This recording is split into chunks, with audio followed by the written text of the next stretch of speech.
All right. Hey, well, welcome to Meeting of the Minds with Winning Mindset. This is Coach Chad Parks. And today I have a special guest with us. This is Coach Ybarra of Glendale Community College Volleyball head coach. Hey, Coach, I got a number of questions. I just want to say thank you so much for getting on. I appreciate it. And, we want to be able to hear your thoughts, your philosophies on mindset. But I want to start here. What drew you to volleyball? When did you start playing volleyball? And did you play some other sports while you were growing up?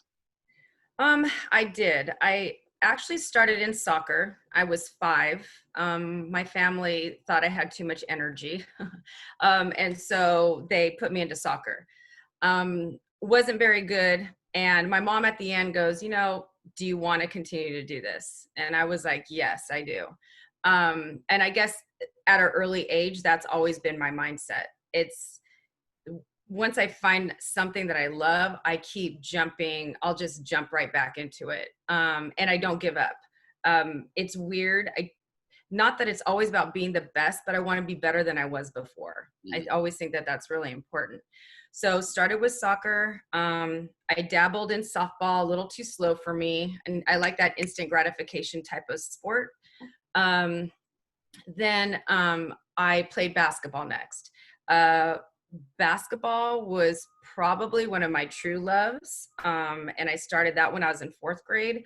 A lot of this, I'll be honest with you, came from my dad.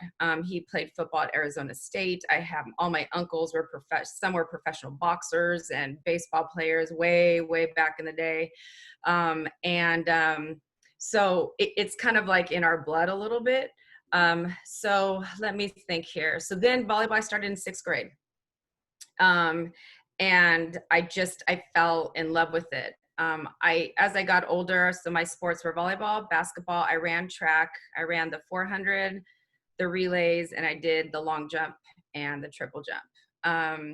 And so, yeah, I just loved it. When I got to high school, I had to make a choice between basketball and soccer. And so I chose basketball. So I pretty much played 3 sports throughout high school. I played club volleyball all through high school, played at Boise State, got a scholarship to play at Boise State, graduated from Boise State, started coaching when I was actually at Boise State in the summertime. You know how they get athletes jobs during the summer if they stay up there. So we used to do little camps and things. And I just found that I really enjoyed working with the kids to the point where, because I was a junior lifeguard when I was like in 6th, 7th, and 8th grade, that I started teaching swim lessons in the summertime. It's just, I loved the idea of teaching. And so, it just kind of carried over. When I came back, I started to play beach a little bit, and I earned my triple, and my mom and dad were living at home, said, you need a job. So I had to get a job. So I started working at a facility for young kids that were taken out of their homes. And so, and then I got a job at Saddleback Junior College. And I just loved it. I don't know what it was. I think with coaching, like I was telling my mom the other day, right now, I can't articulate how much I miss coaching, being in this situation that we're in. It's not even just a passion. I realize like that's my love. It's like my daughter, like how much I love my daughter. I love volleyball, and so that's pretty much my story as far as volleyball goes. Yeah. Yeah. I fully understand that what you're saying with coaching. So that's how I feel. It's not just a passion, it's a calling, Yes. And being in this COVID-19 era that we're in right now, it is really difficult to not be with your athletes and just the camaraderie and the relationship that you have, all those things. So I get you 100% on that. Now, he played college volleyball, you began coaching. And so how did you end up, where have you coached? Let's start there. What are the different locations you've been at school? So I coached at Saddleback Junior College for 1 season.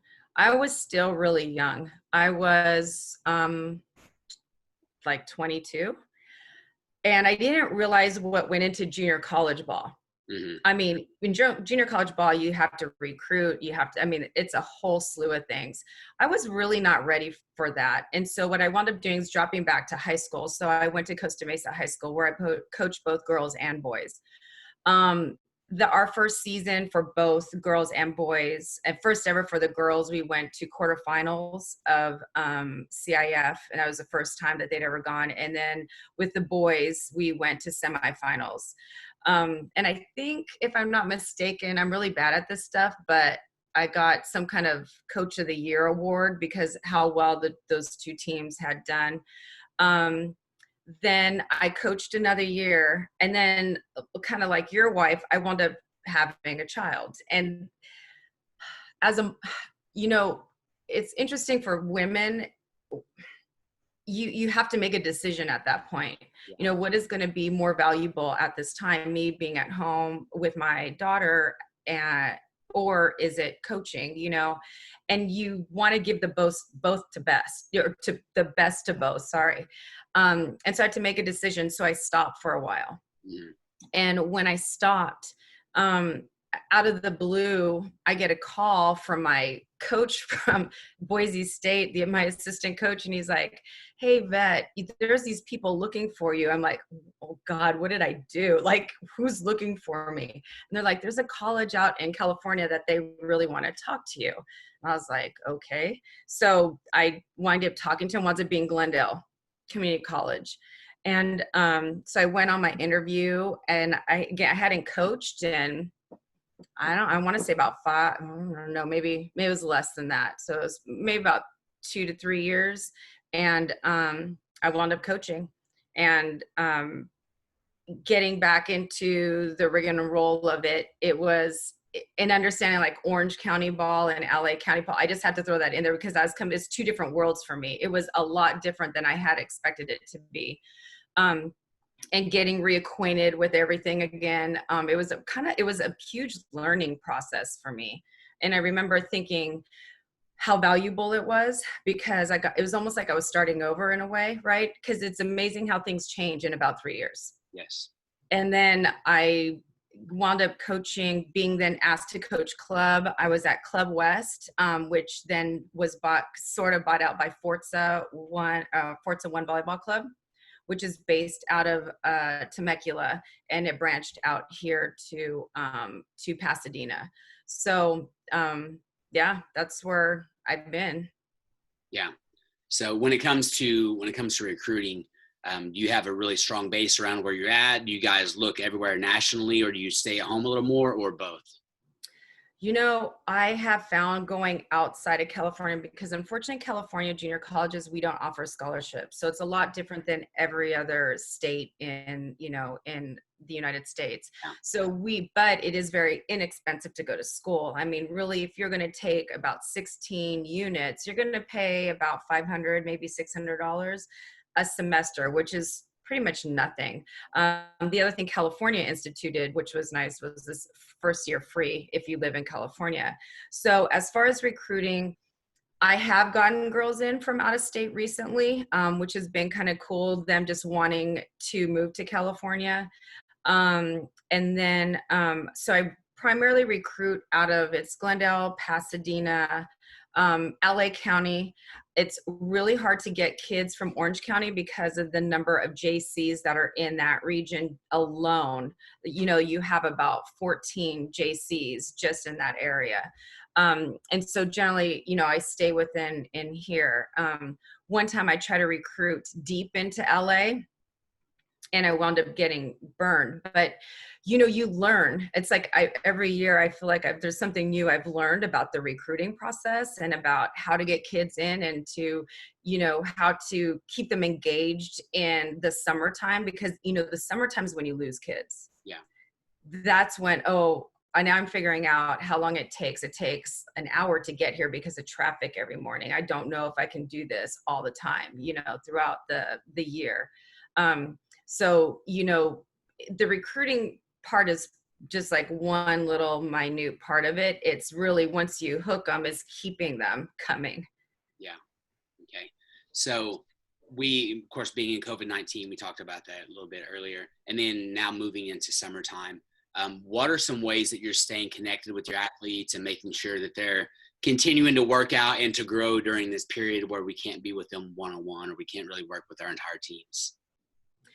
So what I've been doing, I've actually been doing a lot of journaling with them, as far as the mindset side goes. And a lot of it more that I found is more about how they feel. It becomes more about emotionally, what are they going through? How does it make them feel physically?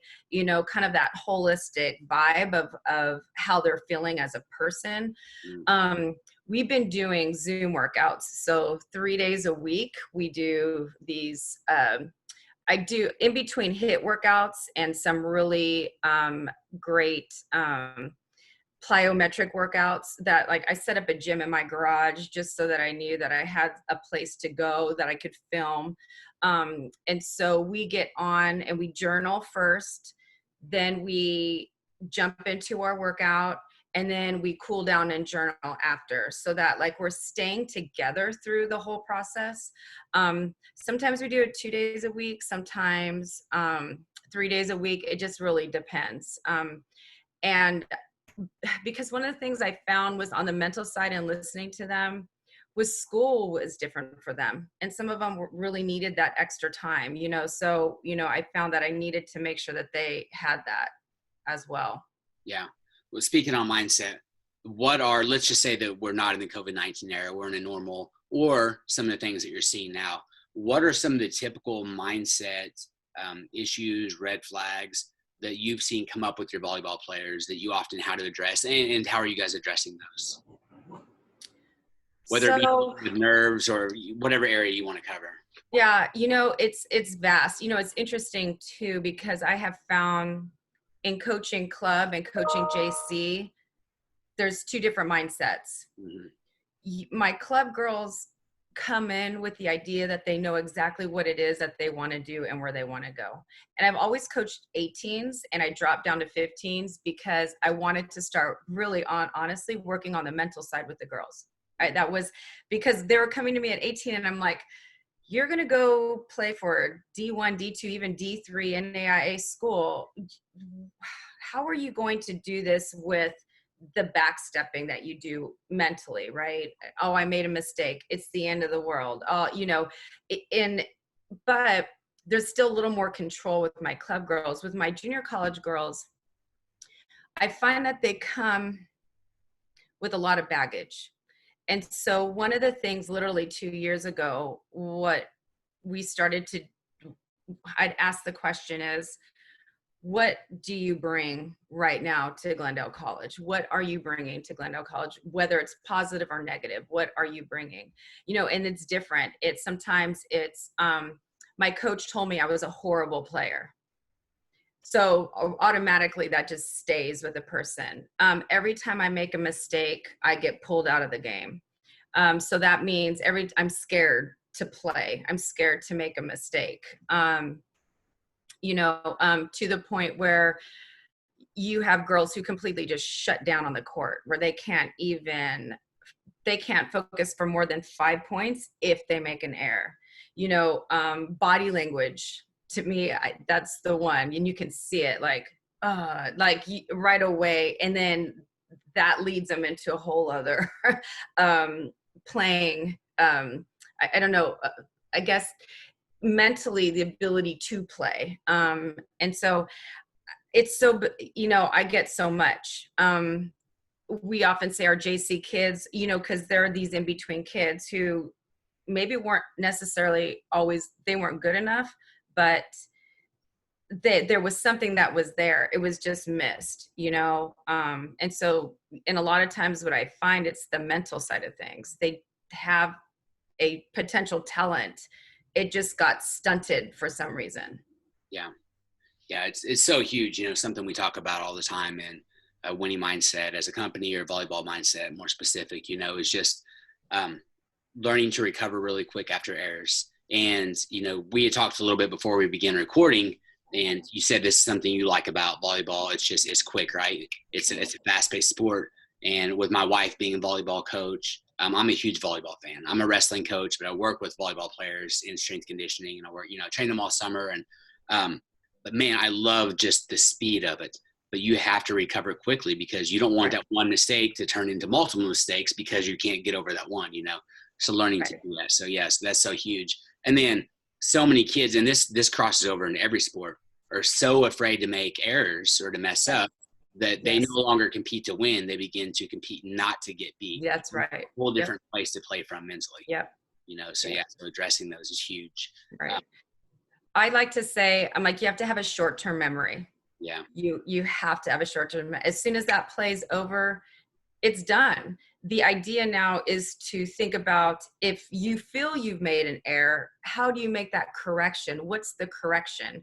And Mhm. that's why it's so valuable to teach them self-correction. If you as a coach and we do, right? We always have to make correction, but you have to teach them to do that for themselves because you're not on the court playing with them. Mhm. And you yelling at them all the time is not gonna it's not gonna help the cause, Absolutely. So Yeah, we call it the reset button. They have yes, to reset yep, themselves really quick. So yep, yeah. yep. Okay, so I want to ask about culture. I believe culture is a big part of teams. What do you do to build? And just talking to you here a short period of time, I can tell you are a transformational coach, not a transactional coach. You're transforming these girls' lives, and so I'm assuming you guys have a great culture. What are the things you do to build that culture? Um, well, one is they have to learn to believe that, and again, finding from what these girls have gone through, they have to believe in you, honestly. Like, I have found that they have to believe in your team of coaches and what you stand for, and that you demonstrate what you stand for. I have found in building the culture, even to the point where if we're supposed to be in a place at a certain time and somebody else is in there, I'll be like, hey, this is our spot, this is our time.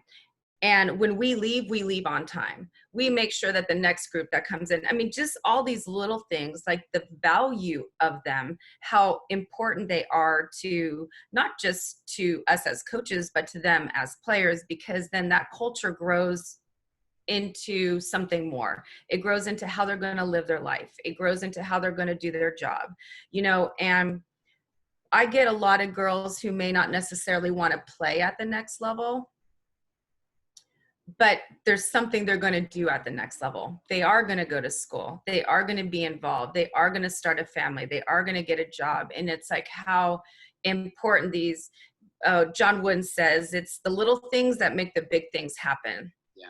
And I put that on the board every day because that's exactly correct. By me opening the door for somebody, it's letting that little thing open up to something bigger. It's like, it's just these little stepping stones, and so we start our culture there. We start it small, and then we begin to become more advanced, or we start to add, or we start to develop more, and that's where summer comes into play. And right now for us in California, maybe not having a summer, that's detrimental to a program. You can Zoom all you want. We can do a bunch of stuff on Zoom, like hands down. Like I have a friend who's a mindfulness coach. We can come in, we can do those things, but there's nothing like being together, and creating that bonding culture at the same time, not one here, one there, one here. Yeah, absolutely. I love what you're saying about the small things. There's a couple of sayings that I have not used with my teams constantly. One is the way you do anything is the way you do everything. And then just rephrasing it, the way you do small things is the way you do all things. So just like with the weight room, we go in, we want to make sure we leave it better than we found it. That's right. Organized and looks good. And so all those things build into culture. And you're right. The importance of, well, for one thing, we can't touch right now, but the importance of a high five, the importance of just being next to somebody and speaking to them. That's so huge in building your culture and building a relationship. Right. How important for you is it as a coach to build relationships with your athletes? It's really important. And I'll be honest with you, this is one of the things I had to learn.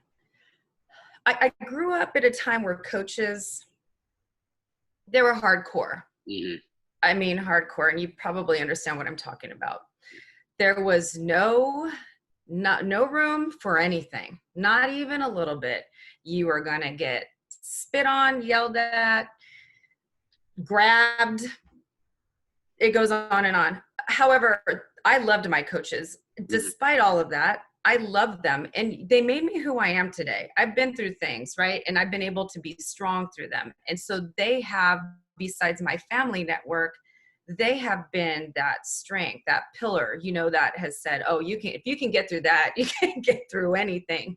I had to learn that you could have relationships with your players that were both appropriate for a coach player, and then also to be yourself. Yeah. You are who you are. It took me a while though to understand that. I think it wasn't until I was at Glendale for probably about 5 to 6 years. And I think I really played that hardball coach really well. But then I started coaching club and I realized, what am I doing? Like, do you know what I mean? Like I had to, just like we ask our players to assess themselves, I needed to do a complete assessment of what I was doing as a coach. And it really transformed how I started dealing with my players. And I started to do more one-on-ones, ask questions, find out what is working, what is not working. And I go, you need to be honest. You need to tell me. I need the feedback. I have to figure out how I'm going to make the right changes. And I think a big part of it was my daughter. I think coaching and having a kid who plays, it changed how I saw everything. And so then I felt like I was able to be more me. And I did. Like it was like a switch. Between talking to my players and watching my daughter, I said, I got to figure it out. I just have to be me. I am a fun person. I'm not this like, you know, I am that person, but I'm also a lot of fun, you know, and I like to do fun things and hang out and stuff. So I started to let that kind of shine through, and it changed my relationships with my players, where from that starting point, how many amazing relationships that I have with these wonderful women that I could have missed out on if I wouldn't have made that change. Yeah. And so, you know, it was a very interesting it was like a self-awareness time for me, which I'm so glad I went through. Yeah, that's huge and so encouraging to hear. And I did the same thing as a coach, right? I think many times we coach how we were coached. And I had some amazing coaches too. My dad was my high school coach, and he's in the National Hall of Fame for coaching wrestling, and had a great college coach. But many times we coach how we're coached, and that's not necessarily our personality. That's right. I remember reading a Tony Dungy book, and, you know, of course, Tony Dungy is probably atypical for NFL coaches. You know, he doesn't yell a lot. He doesn't allow any of his coaches to cuss and things like that, but yet he won a Super Bowl. Now, I remember reading that book, and for the first time, I allowed myself to be me as a coach. And I think that's super, whenever you're that authentic, or you're able to be authentic, I think your kids really respond to that, you know? So if you yell a little bit and that's you, or if you that's don't, right. You know, so, yeah. So you gotta right. Well, and I tell them, I said, you understand, I'm going to get crazy sometimes. It just is what it is. And we're going to yell at you, and we're going to whatever be in practice. I said, we're going to walk out and be like, so how's school going? How's your family? Like, what's going on? Like, it doesn't, what happens in this space does not mean it's going to happen in this bigger space outside of here, you know? And I think too, I have found the more I communicate with them, the less apprehensive they are in practice. They understand that, okay, coach is going to be crazy or nutty. I always say I'm a whole bunch of things. And then when we walk out of here, hey, we're cool. No problem. Yeah. Yeah. When those kids know that you care about them, no matter what your personality is, when they know that you care about them, like you said, with your coaches, you know, they'll run through a wall for you, just like that's right. Which is so absolutely amazing. All right. Well, Coach, you know, the last question, and then we can close this out.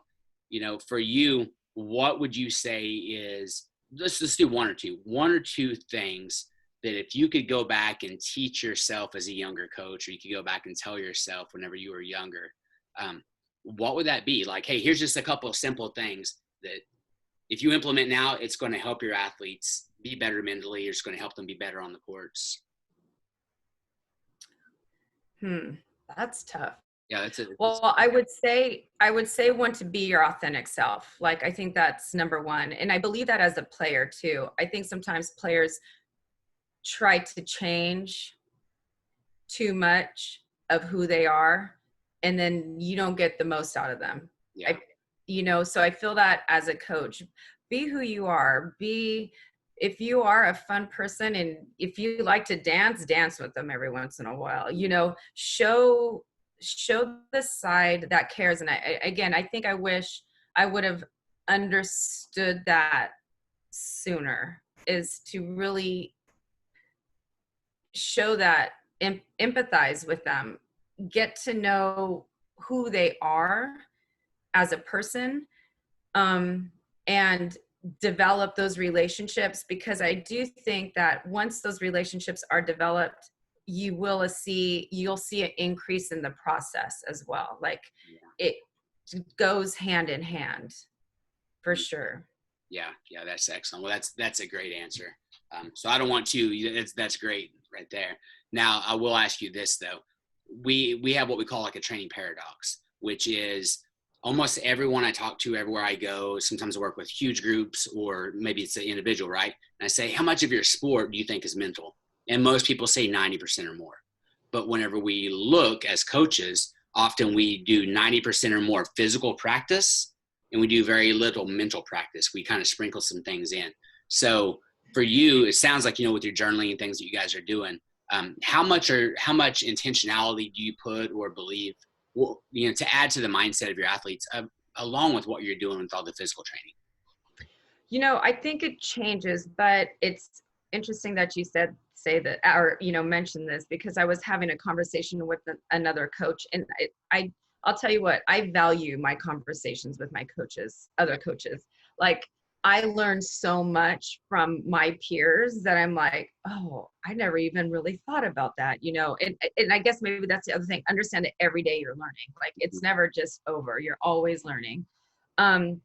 And I think what I realized is I'm going to actually utilize this this next 5 weeks where I just can be online, is we're going to really just work on the mental side of things. Like, I'm going to really flip it up. This allows me that opportunity, because I do think, I agree with you. I think we say we know it's all mental, but we do the complete opposite of that. And we got to practice. We got to practice. And you know what? Sometimes you just need to go to the chalkboard. Sometimes you just got to, every day take, whether it's 15 minutes or 20 minutes, spend the time going over your goals, make it more a priority. Because I notice we do goals, and then some days we don't even touch on them, which is ridiculous. Then why set the goals? We should be going over those like every day. And so I had already I realized that this last year, and wanting to make the shift. And now this is allowing me to do that. Cause I think I spend, we only have the gym for 2 hours, so we got to get the most in that we can, and maybe that's not always the right thing to do. Yeah. So yeah, like I said, I'm still learning. And so this year, that was one of my goals on my list, is like at the top, make more time to do the chalk talk, make more time to make that a part of your daily, and it becomes a ritual, right? Don't you think the practice process is a ritual? It's like we come and we know what we're going to do, and so make it a part of that. Yeah. Excellent. Well, Coach Ybarra, thank you so much for getting on. We want to feature you. So where are a couple places that we can find you, maybe on social media, and find Glendale on social media? I'm old, so social media is interesting. Okay, so you can go to glendale.edu. Glendale Athletics. We have Twitter accounts. We have Facebook accounts. My team, and I don't have the handle. I'll have to get a hold of Christine. One of my girls who was a redshirt this year, she got us all up and running on Instagram.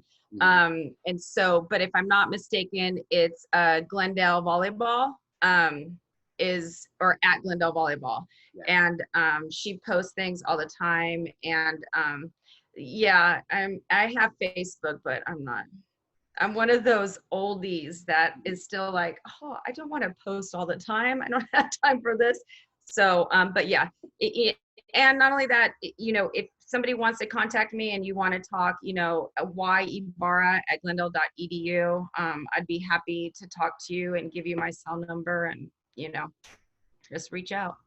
Awesome. Awesome. Well, thank you so much, Coach, for your time. And, we'll make sure that we find some of those things and put them in the show notes. And then, everyone who's listening or watching this video, you can find us at winningmindset.com and then look up Winning Mindset on pretty much every social media platform and be able to find it.